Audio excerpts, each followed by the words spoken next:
Moises Archer from Texas, an official.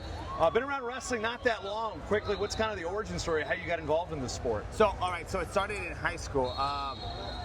Referee came up to me and said, hey, do you have any plans after high school? I said, yeah, college, definitely. And he said, well, how about officiating? Earning some extra bucks. And I'm like, as what? As an official? And I'm like, sure, I'll give it a shot. Mentored throughout many years. This is my 21st year. Love it. Phenomenal. Especially with all these mentors for freestyle, Greco, Indian, folk style. But yeah, that's how I got started. And now it's a passion. Now, when it comes to sign language, you've been out here signing the National Anthem to start the day. What's the affiliation with American Sign Language, and why do you do it here in Fargo? So the reason why I do it is because the deaf and hard of hearing community back in Texas is extremely supportive.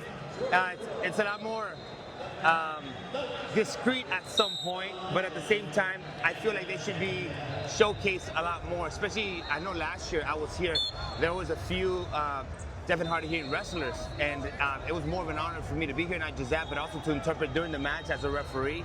Loved it, and the reason why I did it is because I've noticed that when the deaf community was involved or was in attendance, I also wanted them to appreciate and also, be recognized as far as the community by signing the National Anthem. So I'm like, hey, you know what?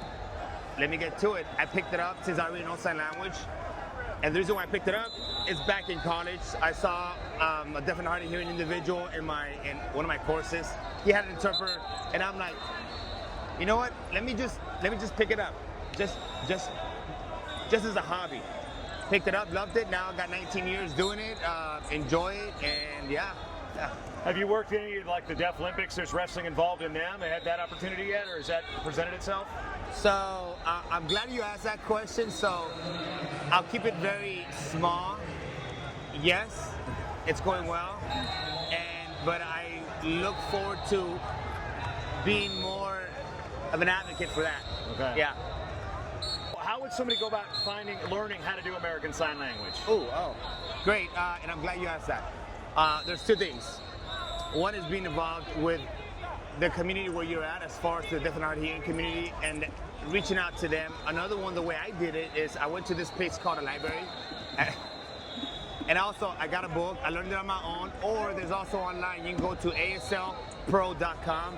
You can find any word, all the letters, all the phrases, and the more involved you are with the deaf community, you learn a lot faster there. You got to submerge yourself in that, and then I love it. I mean, it's been great.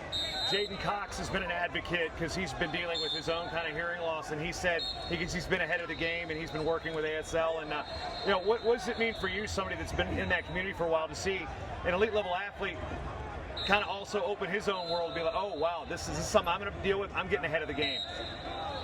So the way I see it is if people are intrigued by it, I know I've had a few people come up to me, thanking me, appreciating me, and stuff like that.